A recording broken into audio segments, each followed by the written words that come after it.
नमो नमः। प्रवाचिका अहंदया जोशी अत्र समेषां स्वागतम्। एषा कथा श्रीमान् योगी पुस्तकात् उद्धृता अस्ति। अस्तु तर्हि प्रथमभागस्य सप्तमी कथायाः आरंभं कुर्मः। बालशिवाजी आजीच्या मांडीवर आईच्या कुशीत दासदासींच्या अंगाखांद्यांवर वाढत होता. कुठल्याही वतारणीने दाराशी यावे आणि खुळखुळे पुढे करावेत आणि विश्वासरावांनी ते खरेदी करावे. जुन्नरला गेलेले शास्त्री येताना पितळेचा वाळा घेऊन यावेत. सारे हसू लागले की त्यांनी म्हणावे, सरकार चांदी तोड्याच्या वाळ्यांनी बाळाला बाळसं चढत नाही, चढतं ते याच पंचरसी वाळ्यांनी. उमाबाईंनी मान डोलवावी, म्हणावे, खरंच कुणाच्याच ध्यानी आलं नाही. आणा तो वाळा आणि सोन्याचे वाळे उतरून पंचरसी धातूचा वाळा पायी चढवला जाई. बाळाच्या कौतुकाने दिवस केव्हा उगवे आणि केव्हा मावळे हेही समजत नसे. बालशिवाजी प्रतिपदेच्या चंद्रासारखे दररोज नवे रूप धारण करीत होता. आपली माणसे ओळखून तो हसू लागला. कष्टाने कूस बदलू लागला. पालथा होऊन 4 हातांवरचा खुळखुळा घ्यायला तो सरकू लागला आणि त्यातूनच 4 साधनांचा उपयोग करून रांगण्याची किमया त्याला अवगत झाली. हाती पांगुळ गाडा आला आणि शिवाजीच्या आजूबाजूच्या साऱ्या वस्तू उंचावर ठेवण्याची दक्षता वाढू लागली. मृग आला. पश्चिमेचे वारे सुरू झाले.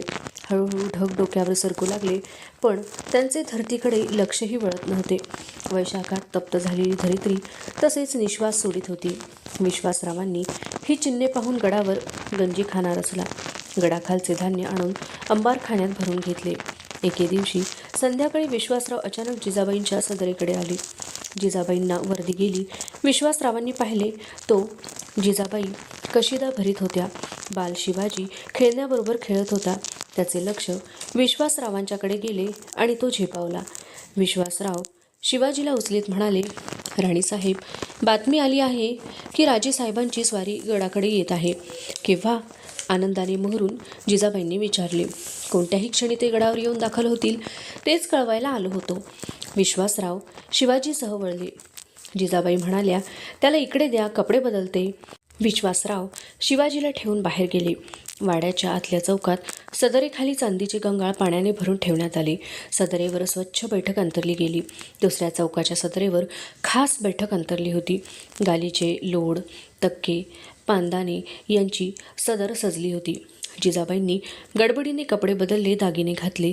लक्ष्मीबाई शिवाजीला नटविण्यात गर्क झाल्या होत्या. शिवाजीला तयार करून लक्ष्मीबाई जिजाबाईंना हुडकू लागल्या, पण त्यांचा पत्ता लागेना. त्या जिभेच्या दरवाजाने बाहेर पडल्या आणि त्यांची पावले थांबली. जिजाबाई तटाजवळ उभ्या राहून पाहत होत्या. पाठीवर पडलेल्या सूर्यकिरणात जरी वस्त्र चमकत होते. वाऱ्याने पदर उडत होता. जिजाऊंची नजर तटाखाली लागली होती.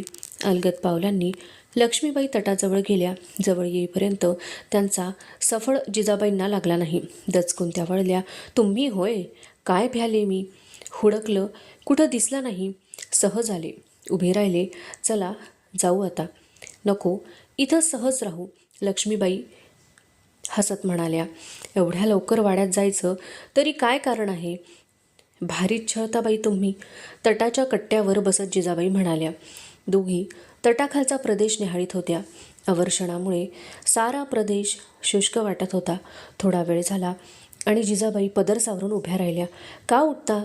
म्हणून लक्ष्मीबाईंनी विचारताच त्यांनी बोट दाखवले. दूर अंतरावर धूळ उडत होती. तो लोट क्षणाक्षणाला नजीक येत होता. घोडी दिसू लागली. अश्वपथके दृष्टीपथात आली. गडाला वळसा देऊन अश्वपथके भरधाव वेगाने जुन्नरकडे जात होती. टापांचा आवाज कानांवर येत होता. लक्ष्मीबाई, काय? काही नाही, उगीच चिडवाल. सांगा ना, नाही चिडवायची. वचन. आपण मावळतीकडे जाऊया. समजलं. चला ना, तलावाच्या पलीकडे जाऊ. वाड्यासमोरच्या तलावाच्या तटाकडे दोघी गेल्या. जिजाबाईंनी पाहिले. घोडी जुन्नरमध्ये शिरत होती. पाहता पाहता जुन्नरमधून घोडी बाहेर पडून गडाकडे येऊ लागली.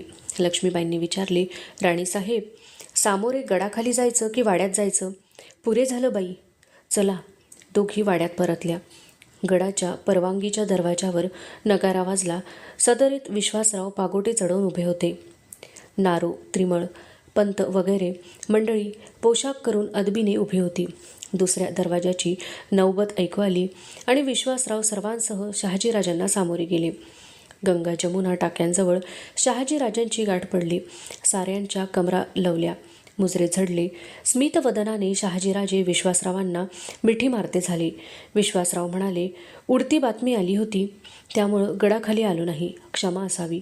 व्याह्यांनी असं परकेपणाचं बोलणं आम्हाला आवडत नाही. काय नाईक, सर्व ठीक ना? जी. सारे वाड्यात आले. सेवकांची गडबड उडाली. शहाजीराजांनी हातपाय धुतले. बरोबरच्या मातब्बर माणसांनीही हातपाय धुतले. सारे सदरीच्या बैठकीवर बसले. विश्वासरावांनी विचारले, वाटेत तकलीफ तर नाही ना झाली? राजे मनापासून हसले. म्हणाले, विश्वासराव, घोडदौड आणि पळापळ इतकी सवयीची झाली आहे की रात्री देखील आम्ही घोड्यावर स्वार असतो. सारे हसले. हसता हसता थांबले. आतल्या दरवाजातून शिवाजी रांगत बाहेर आला.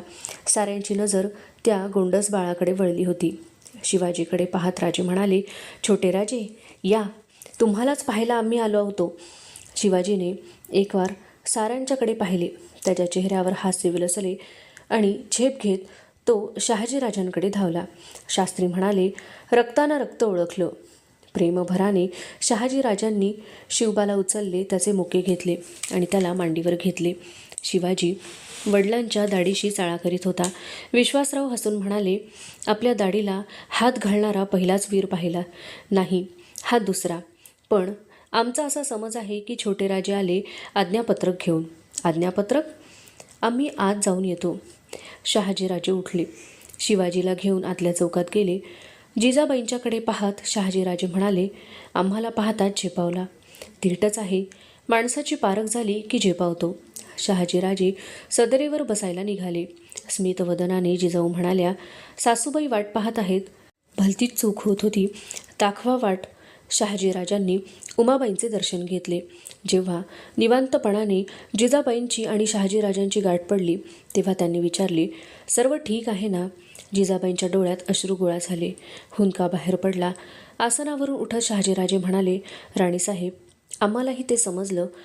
मामासाहेबांची अशी हत्या व्हावी याचं आम्हालाही दुःख आहे. आमच्या काळजाला त्या वार्तेनं घरं पडली. आमचं वैर होतं खरं, पण ते घरचं. परक्यांनी केलेला हस्तक्षेप आम्ही कसा सहन करू? त्यानंच मन भडकलं आणि आम्ही निजामशाही सोडून आदिलशाहीची नोकरी पत्करली. हे असं किती दिवस चालायचं? ती का आम्हाला हौस आहे?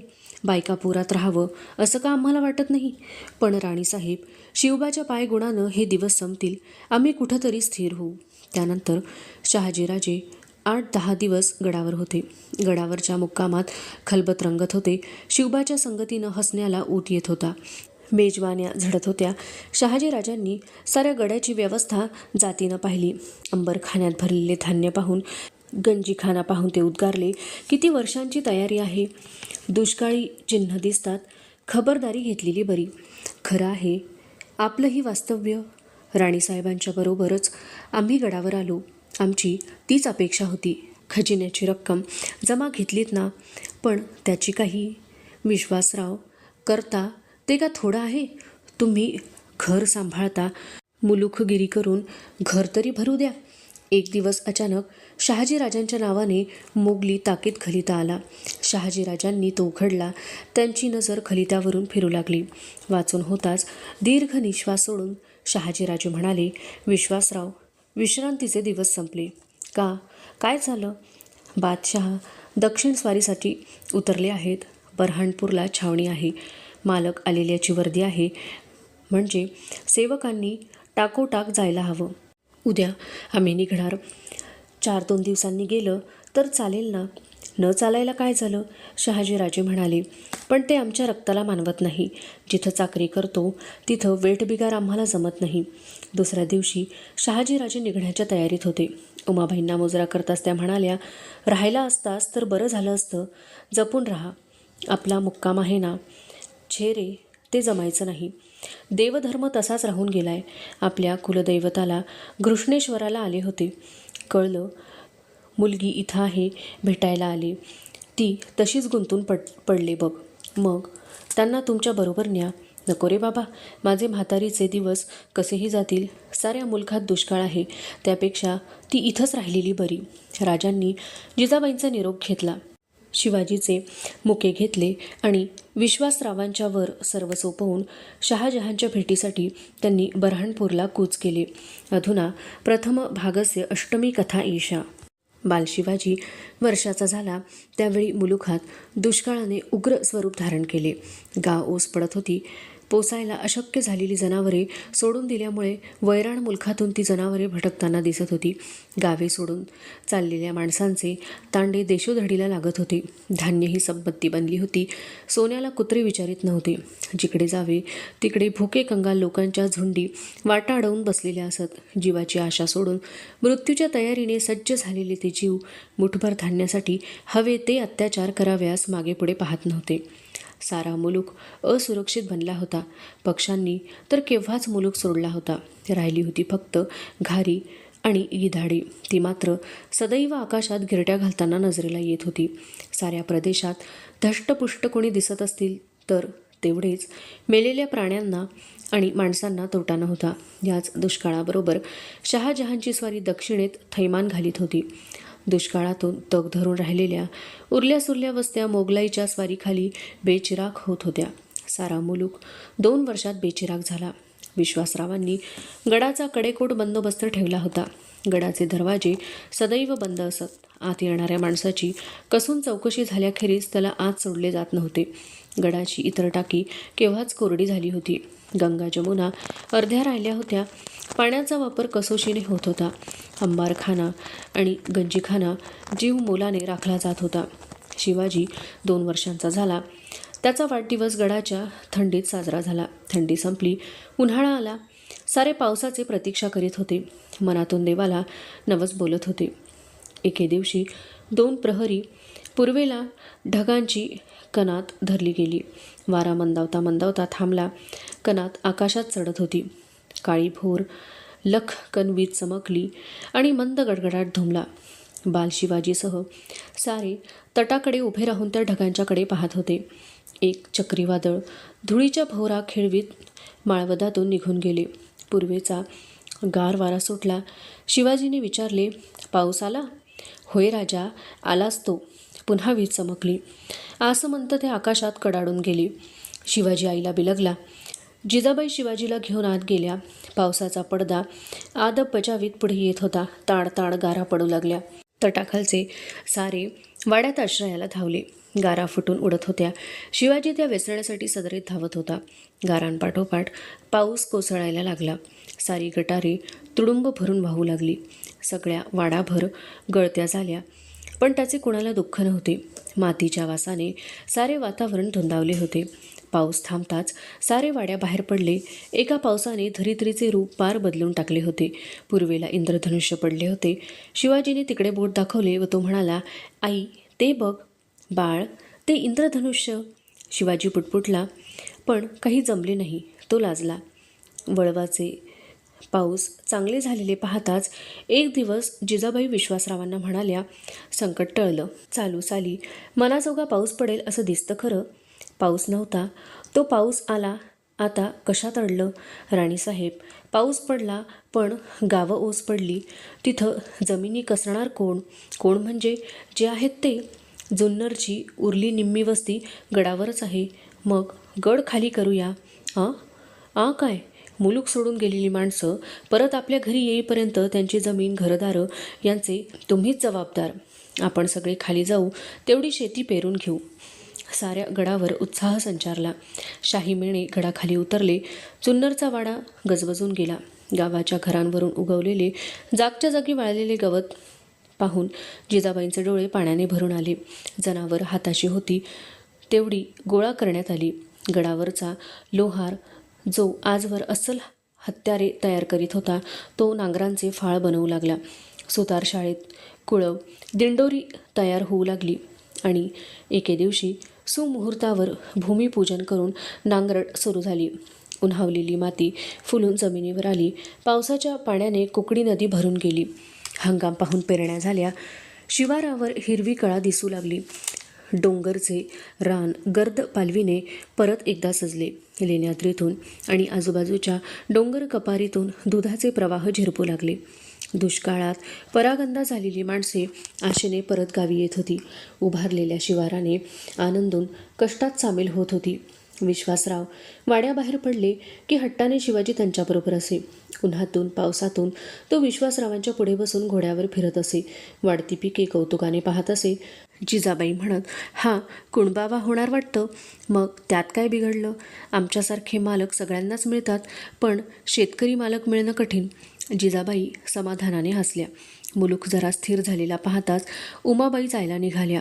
जिजाऊंना बरोबर चलण्याचा त्यांनी खूप आग्रह केला, पण जिजाबाई तयार झाल्या नाहीत. त्या म्हणाल्या, सासूबाई, मला का इथं राहण्याची हौस आहे, पण स्वारींचं सांगणं झाल्याखेरीज मी कशी हलू? उमाबाई काही बोलल्या नाहीत. जिजाऊ शिवाजींना आशीर्वाद देऊन एके दिवशी त्या वेरूळला निघून गेल्या. वर्षभरात परत जिजाबाई गडावर आल्या.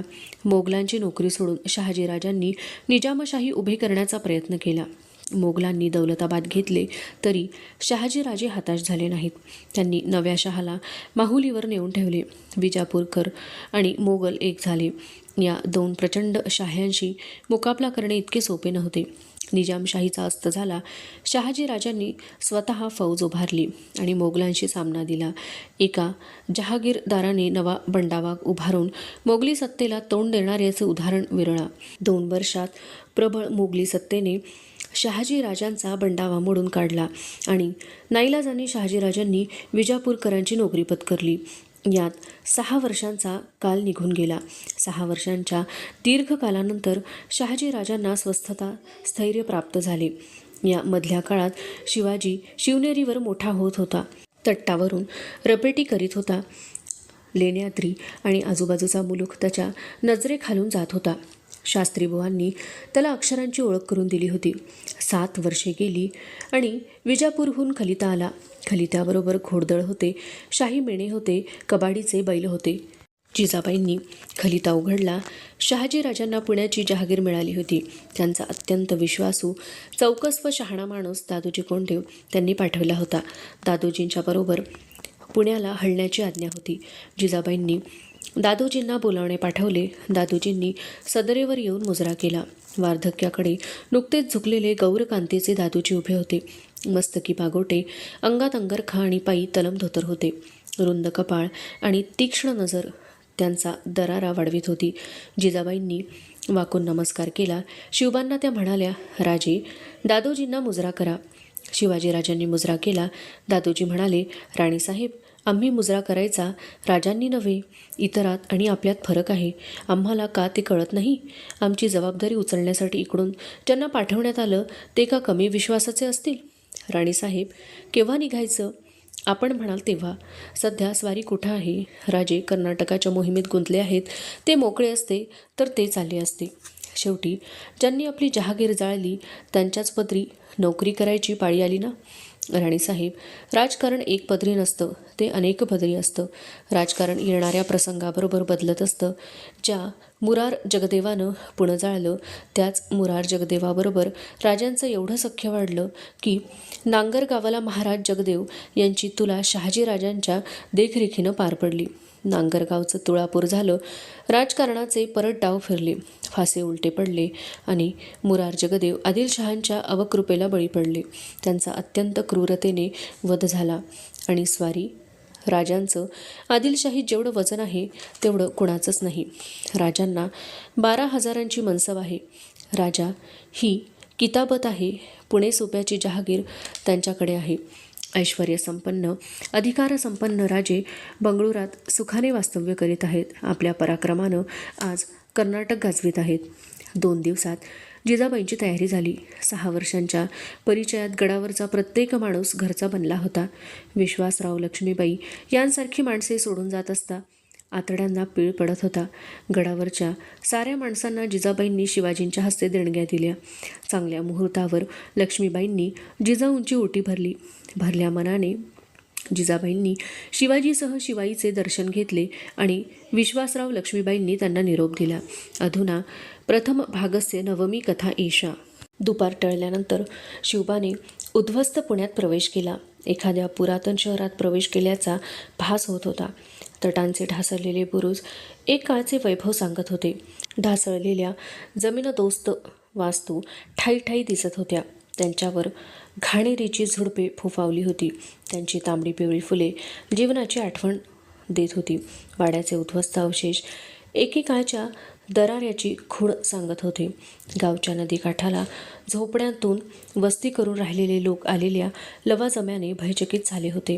दुरून ते भयभीत नजरेने कबिल्याकडे पाहत होते. एका मोकळ्या जागेत येताच पंतांनी हात वर करून इशारत दिली. कबिला थांबला. मेळण्यातून जिजाबाई उतरल्या. दासी परिवार गोळा झाला. कबाडीच्या बैलांवरून सामान उतरले जाऊ लागले. शिवबा भोवतालच्या ओसाड भग्न वास्तूंवर नजर टाकीत होता. त्याने विचारले, मासाहेब, हेच पुणं? होय. इथं तर आपल्याशिवाय कोणी दिसत नाही. बोलावलं तर सारे येतील. राहायचं कुठं? कुठं आहे वाडा? वाडा हेरून राहायचं नसतं राजे. मोठी माणसं वाडे बांधून राहतात. शामियाना उभारला गेला. भवताली राहुट्या पडल्या. मुळामुठेच्या संगमावरचे पाणी मावळत्या सूर्यकिरणात प्रकाशमान झाले होते. जहागिरीच्या वारसाने उद्ध्वस्त वास्तूवर प्रथम दिवा लावला होता. दादोजी कोंडेवांच्या समोर उद्याचे पुणे दिसत होते. दादोजींच्या बरोबर शिवाजी फिरत होते. बुजलेले लोक गोळा झाले होते. एके दिवशी शिवबा धावत आला. मासाहेब, पंतांना देव सापडला. कुठं? नदीजवळ.